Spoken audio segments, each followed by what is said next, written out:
Hi guys, welcome to our channel. எல்லோரும் எப்படி இருக்கீங்க? நல்லா இருக்கீங்க நம்புகிறேன். இன்றைக்கி நம்ம என்ன வீடியோ பார்க்க போகிறோம் அப்படின்னா, ஒரு ரெசிபி வீடியோ தான் பார்க்க போகிறோம். வெண்டைக்காய் புளிக்குழம்பு ரெசிபி. இது செய்கிறது வந்துட்டு பார்த்திங்க அப்படின்னா ரொம்பவே ஈஸி. டேஸ்ட் வந்து ரொம்பவே சூப்பராக இருக்கும். இது எப்படி செய்கிறான்னு பார்த்துடலாம் வாங்க. ஃபஸ்ட்டு இதுக்கு தேவையான இன்க்ரீடியன்ஸ் வந்து பார்த்திங்க அப்படின்னா, பெரிய வெங்காயம் வந்து ஒரு 2 பெரிய வெங்காயம் கட் பண்ணி வச்சுருக்கேன். 2 தக்காளி, 4 பல்லு பூண்டு, ஒரு பச்சை மிளகாய், கொஞ்சம் கருவேப்பிலை, இது எல்லாத்தையும் வந்து எடுத்து வச்சுருக்கேன். உங்கள்கிட்ட சின்ன வெங்காயம் இருந்துச்சு அப்படின்னா சின்ன வெங்காயம் ஆட் பண்ணிக்கோங்க. ஒரு அரை மூடி தேங்காய் வந்து துருவி அதை வந்து ஃப்ரை பண்ணி எடுத்து வச்சுருக்கேன். அவ்வளோதான் இதுக்கு தேவையான இன்க்ரீடியன்ஸ். இப்போ வந்து ஸ்டவ்வில் வந்து பார்த்திங்க அப்படின்னா ஒரு கடாயை வச்சுட்டு தேவையான அளவுக்கு ஆயில் வந்து ஆட் பண்ணிக்கோங்க. நல்லெண்ணெய், தேங்காய் எண்ணெய், கடலெண்ணெய் எது வேணாலும் ஆட் பண்ணிக்கலாம். ஆட் பண்ணிவிட்டு ஒரு 1/4 டீஸ்பூன் வந்து பார்த்திங்கன்னா சோம்பு வந்து சேர்த்துக்கோங்க. அது கூடவே வந்து பார்த்திங்க அப்படின்னா வெந்தயம் வந்து சேர்த்துக்கோங்க. ஒரு 1/4 டீஸ்பூன் அளவுக்கு வெந்தயம். அதுக்கப்புறம் வந்து பார்த்திங்க அப்படின்னா தேவையான அளவுக்கு கொஞ்சமாக வந்து மிளகு வந்து சேர்த்துக்கலாம். மிளகு கூட வந்து பார்த்திங்க அப்படின்னா கொஞ்சமாக வந்துட்டு கடலைப்பருப்பு, இது எல்லாமே ஃப்ளேவருக்காக தான் சேர்க்குறேன். கொஞ்சம் கொஞ்சமாக வந்து சேர்த்துக்கோங்க. அது கூட வந்து பார்த்திங்க அப்படின்னா கொஞ்சமாக வந்து வரமல்லி வந்து சேர்க்குறேன். இது எல்லாமே வந்து பார்த்திங்க அப்படின்னா நம்ம அரைக்க தான் போகிறோம். அதனால் வந்துட்டு நான் வந்து ஃப்ரை பண்ணிக்கிறேன் எல்லாத்தையும். கொஞ்சமாக வந்து கருவேப்பிலை, இது எல்லாமே 1/4 டேபிள் ஸ்பூன் அளவுக்கு தான் இருக்கும். அது எல்லாத்தையும் சேர்த்துக்கோங்க. அது கூடவே வெங்காயம், தக்காளி இது எல்லாத்தையும் போட்டு ஃப்ரை பண்ணிவிட்டு ஒரு பெரிய நெல்லிக்காய் அளவுக்கு புளி வந்துட்டு எடுத்து அதை வந்து க்ளீன் பண்ணி வாஷ் பண்ணிவிட்டு அதையும் வந்து நம்ம வதக்கி வச்சுருக்க வெங்காயம், தக்காளி கூட வந்து சேர்த்துக்கோங்க. சேர்த்துட்டு நல்லா வந்து மிக்ஸ் பண்ணிக்கோங்க. வெங்காயம், தக்காளி வந்து ரொம்ப மசிஞ்சு வரணும்னு அவசியம் இல்லை. ஓரளவுக்கு வந்துட்டு வதங்கி வந்தால் போதும். இப்போ இது கூட வந்து பார்த்திங்க அப்படின்னா தேவையான மசாலா பொருட்கள் வந்து சேர்த்துக்கலாம். மசாலா பொருட்கள் வந்து ரொம்பவே கம்மியான மசாலா பொருட்கள் தான் இதுக்கு. மிளகாத்தூள், மல்லித்தூள், மஞ்சத்தூள் அவ்வளோதான் வந்து சேர்க்க போகிறோம். இது வந்து பார்த்திங்க அப்படின்னா பெரிய டேபிள் ஸ்பூன். இதில் வந்து பார்த்திங்க அப்படின்னா 1 டேபிள் ஸ்பூன் அளவுக்கு 2 டேபிள் ஸ்பூன் அளவுக்கு மல்லித்தூள் சேர்த்துக்கோங்க. 1 டேபிள் ஸ்பூன் அளவுக்கு மிளகாய்த்தூள் வந்து சேர்த்துக்கோங்க. 1:2 ரேஷியோ 1:2 ரேஷியோ அளவுக்கு வந்துட்டு சேர்த்துக்கோங்க. அதுதான் வந்து புளிக்குழம்புக்கு கரெக்டாக இருக்கும்.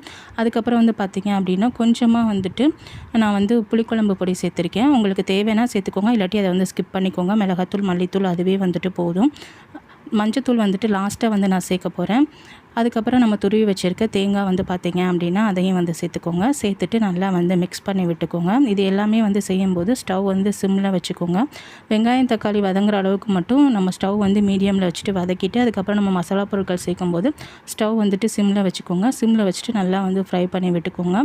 ஒரு 2 நிமிஷம் ஃப்ரை பண்ணி விட்டால் போதும். ஃப்ரை பண்ணி விட்டுட்டு ஸ்டவ் வந்து ஆஃப் பண்ணிடுங்க. சைடில் அப்படியே பார்த்திங்க அப்படின்னா ஒரு 1/4 கிலோ அளவுக்கு வெண்டைக்காய் வந்து எடுத்து நல்லா வந்து இந்த மாதிரி வாஷ் பண்ணிக்கோங்க. 2லேருந்து 3 தடவை நல்லா ஃபஸ்ட்டு வாஷ் பண்ணிவிட்டு அந்த ஈரமெல்லாம் இல்லாத மாதிரி நல்லா வந்துட்டு காய வச்சுட்டு அதுக்கப்புறம் ஒரு 2 இன்ச் அளவுக்கு வர மாதிரி பார்த்திங்க அப்படின்னா இந்த மாதிரி வந்து கட் பண்ணி எடுத்து வச்சுக்கோங்க. அதில் உள்ள ஈரம்லாம் வந்துட்டு போகிற மாதிரி. ஏன்னா வந்துட்டு இதை நம்ம வந்து குழம்பு கொதிச்சதுக்கப்புறம் தான் சேர்க்க போகிறோம். அதனால் வந்து பார்த்திங்க அப்படின்னா இதில் வலுவழுப்பு தன்மை இருக்கிறதுனால காய வச்சு தனியாக எடுத்து வச்சுக்கோங்க. இப்போ வந்து பார்த்திங்க அப்படின்னா கம்ப்ளீட்டாக வந்து இதை ஆற வச்சிடணும். ஆறினதுக்கப்புறமேட்டு ஒரு மிக்ஸி ஜாரில் போட்டு நம்ம வந்து நல்லா வந்து தண்ணி ஊற்றி பேஸ்ட்டாக அரைச்சி எடுத்துகிட்டு வந்துடலாம். இதுதான் வந்துட்டு குழம்புக்கு தேவையான மசாலா பொருட்கள். வேறு எதுவும் வந்துட்டு நம்ம சேர்க்க போகிறது கிடையாது. சிம்பிளாக இருக்கும். அதே சமயம் பார்த்திங்கன்னா டேஸ்ட்டாகவும் வந்துட்டு இருக்கும். நான் வந்து பார்த்திங்கன்னா இப்போ அரைச்சி எடுத்துகிட்டு வந்துட்டேன். இந்த கன்சிஸ்டன்சிக்கு வந்துட்டு நல்லா அரைச்சி எடுத்துக்கோங்க. தண்ணி ஊற்றி கொஞ்சம் கொஞ்சமாக அரைச்சி எடுத்துக்கோங்க. நம்ம போட்டிருக்க எல்லா பொருளுமே நல்லா வந்துட்டு அரைஞ்சி வரணும். அந்த அளவுக்கு வந்துட்டு அரைச்சி எடுத்துகிட்டு அதுக்கப்புறமேட்டு அதே கடாயில் வந்துட்டு எண்ணெய் ஊற்றிட்டு கடுகு, உளுந்து சேர்த்துட்டு கருவேப்பிலை, ஒரு பச்சை மிளகாய் ஃப்ளேவருக்காக சேர்த்துட்டு நம்ம வந்துட்டு அரைச்சி வச்சுருக்க மசாலா வந்து ஊற்றிட்டு தேவையான அளவுக்கு தண்ணியும் வந்து நம்ம மிக்ஸி ஜார் அலசி வந்து சேர்த்துக்கலாம். சேர்த்துட்டு வந்து நல்லா மிக்ஸ் பண்ணி விட்டுக்கோங்க. இந்த குழம்பு வந்து பார்த்திங்க அப்படின்னா வெண்டைக்காய் மட்டும்தான் இந்த மாதிரி வச்சா நல்லாயிருக்கும். மற்ற காய்கறிலாம் எதுவும் சேர்க்காதீங்க. வெண்டைக்காய் மட்டும் சேர்த்துக்கோங்க.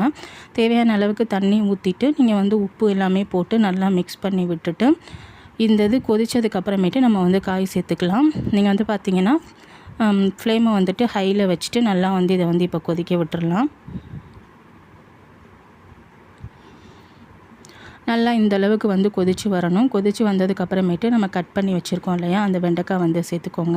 இந்த வெண்டைக்காய் வந்து வேகிறதுக்கு ரொம்ப டைம்லாம் வந்து எடுத்துக்காது. ஒரு 5லேருந்து 7 நிமிஷத்துலேயே வந்து பார்த்திங்க அப்படின்னா வெண்டைக்காய் வந்து வெந்து வந்துடும். மஞ்சத்தூள் வந்து பார்த்திங்க அப்படின்னா அட் லாஸ்ட் நான் ஆட் பண்ணுறேன். நீங்கள் ஃபஸ்ட்டே கூட வந்து ஆட் பண்ணிக்கலாம், ஒன்றும் பிரச்சனை இல்லை. நான் வந்து மறந்துட்டு அதனால் கடைசியாக வந்து ஆட் பண்ணியிருக்கேன். ஒரு 7 நிமிஷம் ஆச்சு மூடி போட்டு வேக வச்சுருந்தேன். வேக வச்சுட்டு எடுத்தோம் அப்படின்னா இந்த மாதிரி பார்த்திங்கன்னா சைட்லலாம் உங்களுக்கு எண்ணெய் பிரிஞ்சு வந்திருக்கும். நீங்கள் அதை வந்து ஒரு தடவை வந்து நல்லா மிக்ஸ் பண்ணி கலந்து விட்டுட்டு காய் வந்து வெந்துருச்சான்னு செக் பண்ணிக்கோங்க. எனக்கு வந்து காய் வந்து வந்துருச்சு. வெண்டைக்காய் வந்து பார்த்திங்க அப்படின்னா நல்லா இளம் வெண்டைக்காயை எடுத்துக்கோங்க. முத்தின வெண்டைக்காயெலாம் எதுவுமே சேர்த்துறாதீங்க. பிஞ்சு வெண்டைக்காயை எடுத்துகிட்டு போட்டிங்க அப்படின்னா 5 நிமிஷம் கூட தேவைப்படாது, சீக்கிரமாகவே வெந்து வந்துடும்.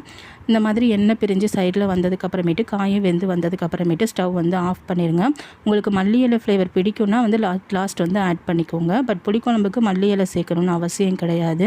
நீங்கள் குழம்பு வந்து ஒரு 1/2 அன் ஹவருக்கு முன்னாடி வச்சுட்டு அதுக்கப்புறமேட்டு சர்வ் பண்ணிங்க அப்படின்னா டேஸ்ட்டு சூப்பராக இருக்கும். செஞ்சு பார்த்துட்டு எப்படி வந்துச்சுன்னு கமெண்ட்டில் என்னோட ஷேர் பண்ணிக்கோங்க. இந்த வீடியோ உங்களுக்கு யூஸ்ஃபுல்லாக இருக்கும் நம்புறேன். மறக்காமல் நம்ம சேனலை சப்ஸ்கிரைப் பண்ணி வச்சுக்கோங்க. நம்ம வீடியோக்கு ஒரு லைக் கொடுங்க. இன்னொரு யூஸ்ஃபுல்லான வீடியோவில் உங்களை வந்து மீட் பண்ணுறேன். Until take care and bye guys.